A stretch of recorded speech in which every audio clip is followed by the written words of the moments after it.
Hola, mi nombre es Isabel Cristina Sánchez, yo soy pediatra de la Universidad Pontificia Bolivariana y el día de hoy vamos a hablar sobre un tema que ha causado mucha controversia en el manejo del paciente pediátrico, como es la bronquiolitis.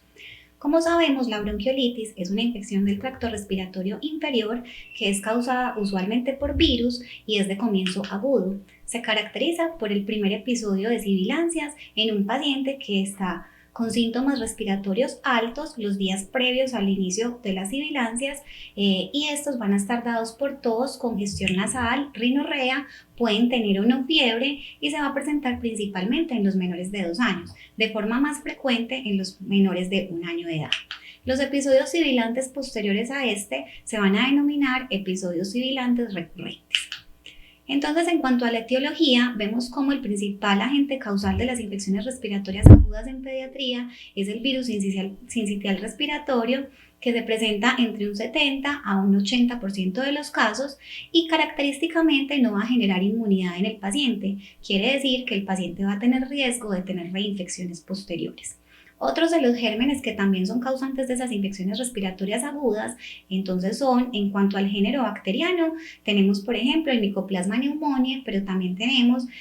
los virus de la influenza, parainfluenza, adenovirus, rinovirus, coronavirus y metaneumovirus.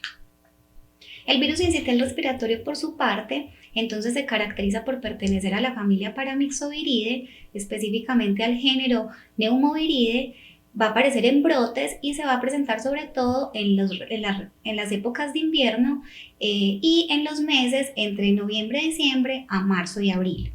Se va a transmitir por gotas de una persona, ya sea un niño o un adulto que tenga una infección respiratoria leve o que sea asintomático o con el contacto con fomites que están contaminados. Hay niños que tienen mayor riesgo de contraer enfermedad o infección por el virus sincitial respiratorio, como son por ejemplo esos niños que viven en condiciones de hacinamiento, que asisten a guarderías, que están expuestos al humo del cigarrillo, que comparten con otros niños que tienen condiciones inadecuadas de las viviendas o que por ejemplo han tenido antecedentes patológicos durante el periodo neonatal. En cuanto a la fisiopatología, hay 4 claves que nos van a llevar a todo el proceso patológico del paciente, como son la inflamación, el edema, el aumento en la producción de moco y finalmente la necrosis del epitelio respiratorio. Las bronquiolitis de alto riesgo se consideran en aquellos pacientes que son menores de 2 meses, los pacientes que tienen antecedente de prematuridad, los pacientes que tienen cardiopatías congénitas con repercusión hemodinámica, pacientes que tengan antecedentes de enfermedades respiratorias crónicas como una bronquitis, como una fibrosis quística, como una hipertensión pulmonar o como una displasia broncopulmonar, los pacientes con inmunodeficiencias, los pacientes que han sido trasplantados, que tienen enfermedades neuromusculares, los pacientes que tienen síndrome de Down, que han presentado apneas o que tienen desnutrición aguda grave. El diagnóstico básicamente es clínico y lo vamos a sospechar cuando estemos ante un paciente que ha tenido un cuadro clínico que los primeros 2 o 3 días de la enfermedad inició con síntomas respiratorios superiores como ya los mencionamos y posteriormente entre el tercero al cuarto día estos síntomas se hicieron más agudos, se empeoraron y empezamos con síntomas de dificultad respiratoria en algunos de los niños, que eso lo vamos a ver al examen físico con aleteo nasal, con retracciones intercostales, con tirajes, en casos severos podemos verlos con taquipnea, con cianosis, con dificultad para alimentarse, incluso cuadros de deshidratación secundaria y a la auscultación pulmonar podemos encontrar sibilancias, roncos o crépitos. Estos síntomas usualmente se van a empezar a autolimitar entre los 10 a los 12 días de iniciado el cuadro clínico, pero por ejemplo la tos puede persistir incluso hasta 4 semanas después de iniciado el cuadro clínico.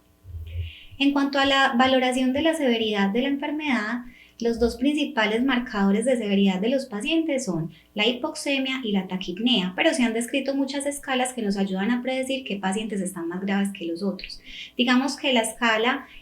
más completa que utilizamos actualmente es la escala de UD modificada por Ferres, que va a tener 6 ítems principales y es la presencia de sibilancias, la presencia de tirajes, la frecuencia respiratoria, la frecuencia cardíaca, la simetría de la ventilación del paciente y la presencia o no de sibilancias. Las ayudas diagnósticas no se recomiendan de forma rutinaria, realmente solamente las ordenamos cuando tenemos sospecha de alguna complicación. Es el caso, por ejemplo, del hemograma o los reactantes de fase aguda, que debemos ordenarlo solamente cuando yo sospecho que haya alguna sobreinfección. Los gases arteriales se deben recomendar en los pacientes que están con inminencia de falla ventilatoria, y la placa de tórax solamente la debemos realizar cuando sospechamos que el paciente tenga sobreinfección o que tenga alguna complicación, porque realmente lo que vamos a ver en la placa son signos de atrapamiento de aire dados por aplanamiento de los diafragmas con aumento de los espacios intercostales, con aumento del espacio retroesternal, y podemos ver atelectasias ya sean laminares, segmentarias o lobales. En cuanto a los en cuanto al panel viral, digamos que se ha utilizado sobre todo como para ahorrar antibióticos en los neonatos que estamos enfocando como un paciente con sepsis, pero no se recomiendan tampoco de forma rutinaria y realmente solo se realizan con fines epidemiológicos.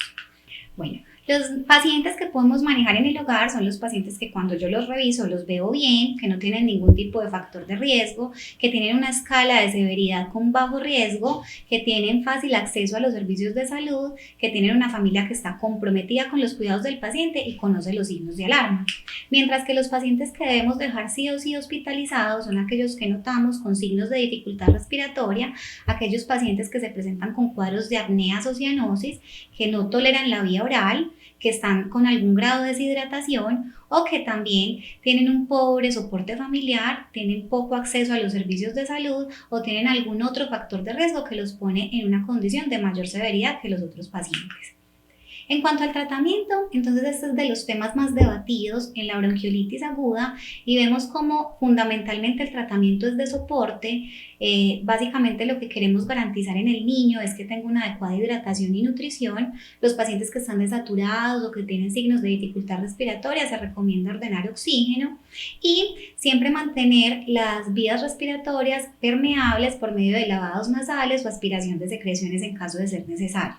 Para hablar ya de medicamentos, entonces vemos cómo se ha planteado en la literatura el uso de los beta-2 agonistas de acción corta y básicamente se recomiendan en aquellos pacientes que tienen sobre todo historia familiar de atopia, en los cuales básicamente lo que uno hace es una prueba terapéutica, le pone el medicamento al paciente, si el paciente responde se puede seguir el tratamiento con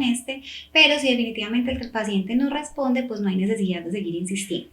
También se planteaba el manejo con la solución salina hipertónica y lo que dice la literatura es que va a ayudar al aclaramiento mucociliar, va a disminuir la viscosidad del moco, pero cuando uno mira la evidencia realmente lo único que ha demostrado es disminuir los días de estancia hospitalaria en 1 o 2 días. Y es por eso que se recomienda en aquellos pacientes que uno desde el principio prevé que se va a quedar hospitalizado por 3 días o más. La adrenalina también se ha mencionado como uno de los tratamientos, se menciona para aquellos pacientes que no han respondido a ninguna otra de las terapias y tienen cuadros de bronquiolitis grave, pero realmente la evidencia no es muy concluyente. Definitivamente el uso de esteroides, de mucolíticos y antibióticos en la bronquiolitis no tiene cabida y finalmente el uso de antivirales como la ribavirina se ha estudiado en algunas cohortes, pero realmente se ha visto que tampoco los resultados han sido muy concluyentes.